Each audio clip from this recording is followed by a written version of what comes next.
नमस्कार, MP news में आप सभी का बहुत स्वागत है। आपके साथ इस वक्त मैं हूं श्रद्धा बुंदेला और मतगणना शुरू हो चुकी थी और अब धीरे धीरे तस्वीरें जो है मध्य प्रदेश की साफ होने लगी है। बता दें कि बीजेपी जो है बहुमत के साथ आगे बढ़ती हुई नजर आ रही है और जीत के बहुत करीब जो है बीजेपी पहुंच चुकी है। इसी मुद्दे पर आज हम बात करें। मेरे संदीप सहयोगी मेरे साथ जुड़े हुए हैं। संदीप, क्या लगता है आपको कि इतने बड़े आंकड़ों से जो बीजेपी जीत रही है उसके पीछे क्या कुछ फैक्टर सामने निकल कर आ रहे हैं? देखिए श्रद्धा, निश्चित तौर पर मध्य प्रदेश का ये जो चुनाव है वो कहीं ना कहीं मिशन 2024 का सेमीफाइनल कहा जा रहा था। और जो हिंदी पट्टी के 3 राज्य हैं, मध्य प्रदेश की बात की जाए, छत्तीसगढ़ की बात की जाए और राजस्थान की बात की जाए, तो एक तरीके से इसे मिशन 2024 का सेमीफाइनल माना जा रहा था। और जिस तरीके से यहाँ पर एक रणनीति देखने को मिली थी भारतीय जनता पार्टी की कि इस बार उन्होंने पिछली बार की तरह कोई चूक नहीं की। बीजेपी आलाकमान ने यहाँ पर सीएम फेस घोषित नहीं किया था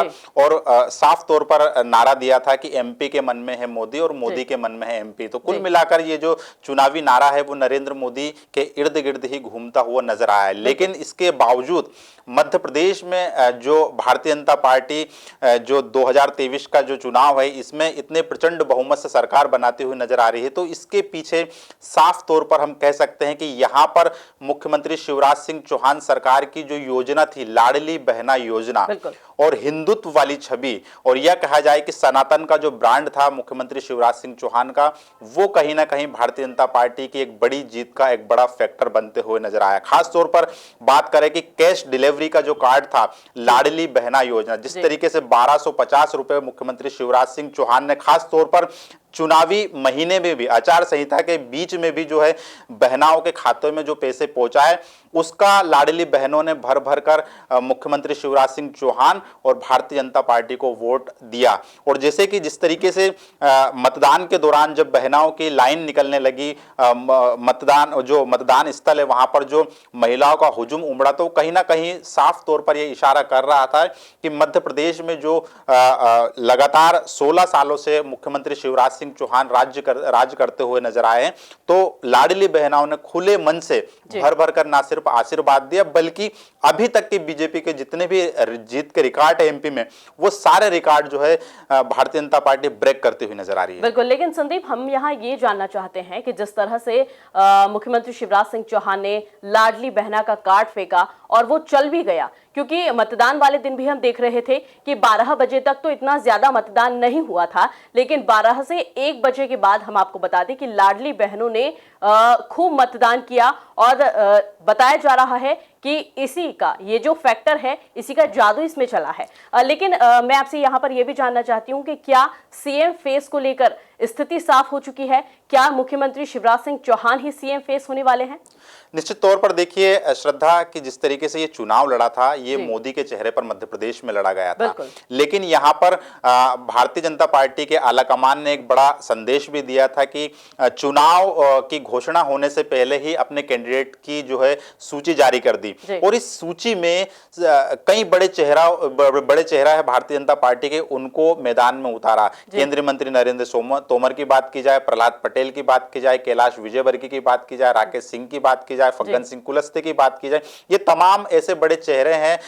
श्रद्धा जो मध्य प्रदेश की राजनीति में खुद को सीएम का चेहरा मानते हैं। तो ऐसे में ये लग रहा था कि अगर ये चुनाव नहीं लड़ते हैं तो सीएम पद के दावेदार होंगे, लेकिन भारतीय जनता पार्टी ने संदेश दिया है कि आपको अगर मुख्यमंत्री बनना है तो आपको चुनावी मैदान में उतरना होगा और आपको अपनी योग्यता साबित करना होगा। और एक साफ तौर पर यह भी संदेश दिया गया था कि दिल्ली आलाकमान से किसी भी नेता को जो है आशीर्वाद प्राप्त नहीं है, जो अपनी योग्यता सिद्ध करेगा वही मुख्यमंत्री बनेगा। तो कुल मिलाकर यहां पर शिवराज सिंह चौहान के सामने खुला विकल्प था। शिवराज सिंह चौहान को भले ही बीजेपी आलाकमान ने मुख्यमंत्री का चेहरा घोषित नहीं किया था, लेकिन जिस तरीके से मुख्यमंत्री शिवराज सिंह चौहान ने लाडली बहना योजना हो या फिर लाडली बेटी योजना हो या लाडली लक्ष्मी योजना, उसे घर घर तक डिलीवर किया है, तो कहीं ना कहीं जनता में यह साफ तौर पर संदेश गया है कि अगर हम भारतीय जनता पार्टी को वोट देंगे तो नेतृत्व किसके हाथ में होगा। ये बहनाओं ने खास तौर पर समझ लिया था कि अगर बीजेपी को वोट दिया तो मध्य प्रदेश का नेतृत्व मुख्यमंत्री शिवराज सिंह चौहान के ही हाथ में होगा। और जिस तरीके से शिवराज सिंह चौहान लगातार मध्य प्रदेश में भारतीय जनता पार्टी के लिए लगातार मेहनत करते रहे। जिस तरीके से हिंदुत्व की बात की जाए, सनातन का एक मुद्दा इस चुनाव में श्रद्धा काफी जोर शोर से उठा था और मुख्यमंत्री शिवराज सिंह चौहान ऐसे नेता हैं जो सॉफ्ट हिंदुत्व को लेकर लगातार उन्होंने काम किया, चाहे महाकाल कॉरिडोर बनाने की बात हो, चाहे जो है राम वन पथगमन की बात हो, या फिर सलकनपुर लोक देव की बात बनाने की हो, तो तमाम जो मंदिरों का कायाकल्प है, धर्म को लेकर जो काम किया है, तो एक तरीके से हम कह सकते हैं कि ब्रांड हिंदुत्व और ब्रांड शिवराज और ब्रांड लाडली बहना योजना, ये जो तीनों फैक्टर है मध्य प्रदेश में जोर शोर से नजर आया और कुल मिलाकर इसका परिणाम हम देख रहे हैं कि अब मध्य प्रदेश में लोकसभा चुनाव से पहले भारतीय जनता पार्टी एक बड़ी जीत हासिल करते हुए बिल्कुल, यानी कि कहा जा सकता है कि बीजेपी अगर जीतती है तो सिर्फ और सिर्फ लाडली बहनाओं के कारण। संदीप, मैं आपसे यहाँ ये जानना चाहती हूँ कि बीजेपी में अभी किस वक्त का माहौल बना हुआ है, क्या खुशियां मनना शुरू हो चुकी है? देखिए, निश्चित तौर पर श्रद्धा की राजधानी भोपाल में जो है बीजेपी दफ्तर में लगातार जश्न का माहौल है। बीजेपी के जो सुप्रीमो है प्रदेश अध्यक्ष वीडी शर्मा, उन्हें मिठाइयां खिलाई जा रही है। शिवराज सिंधिया और नरोत्तम की जोड़ी है, लगातार जो है नतीजों पर नजर बनाए हुए हैं और खास तौर पर देखें तो भारतीय जनता पार्टी के समर्थकों ने जश्न की तैयारी तो हम नहीं कह सकते क्योंकि अब जश्न शुरू हो चुका है। तैयारी तो सुबह से थी, लेकिन अब जश्न पूरी तरीके से शवाब पर चढ़ने लगा है और धीरे धीरे बीजेपी दफ्तर में है वो कार्यकर्ताओं का जमघट देखने को मिल रहा है। इंदौर की बात की जाए तो इंदौर में भी सबसे बड़ी अपडेट यह है श्रद्धा की, जिले की जितनी 9 सीटें हैं यहां पर बीजेपी जो है लगातार बढ़त बनाए हुए है। और इस चुनाव में देखने वाली बात यह आई है श्रद्धा कि कांग्रेस के कई बड़े ऐसे नेता हैं जो जीत की गारंटी माने जाते थे, लेकिन मध्य प्रदेश में हम कह सकते हैं कि नरेंद्र मोदी की सुनामी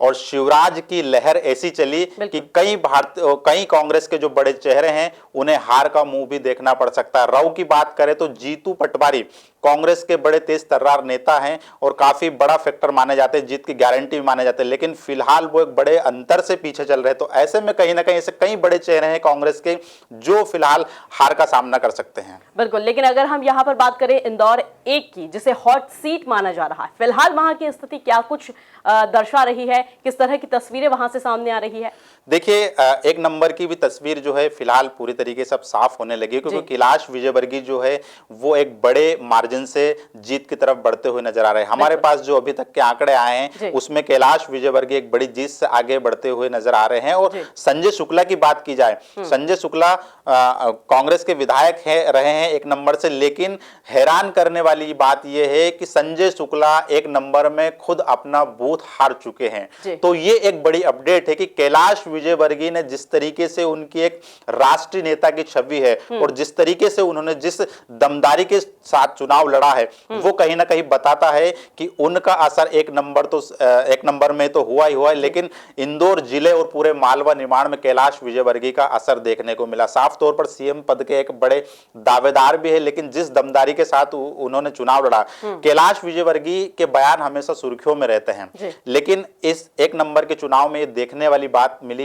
श्रद्धा कि कैलाश विजयवर्गीय ने ऐसा कोई बयानबाजी नहीं की जिससे भारतीय जनता पार्टी को नुकसान उठाने का मौका मिले। तो कहीं ना कहीं ये चुनाव एक बड़ा दिलचस्प मोड़ देखने को आया है। बिल्कुल बिल्कुल, लेकिन संदीप, अभी तक जो है बीजेपी के नेता आगे तो चल रहे हैं, लेकिन स्थिति कब तक साफ हो जाएगी? लगभग स्थिति साफ भी होती हुई नजर आ रही है, लेकिन फाइनल रिजल्ट की अगर हम बात करें तो फाइनल रिजल्ट कब तक आ जाएंगे? निश्चित तौर पर देखिए नम्रता की श्रद्धा की ये जो पूरी स्थिति है वो 3 से 4 बजे के बीच पूरी तरीके से साफ हो जाएगी, क्योंकि अब जो माहौल है मध्य प्रदेश का मिजाज पूरी तरीके से पता चलने लग गया है। जो धीरे धीरे कुछ राउंड बचे हैं उनकी गिनती होती जाएगी और ये पूरा जो पूरी तस्वीर है मध्य प्रदेश की वो 3 से 4 बजे के बीच में क्लियर हो जाएगी। बिल्कुल, बहुत शुक्रिया संदीप तमाम जानकारी साझा करने के लिए। यानी एक छोटा सा ब्रेक के बाद जल्द हाजिर होंगे, बने रहिए एमपी न्यूज के साथ।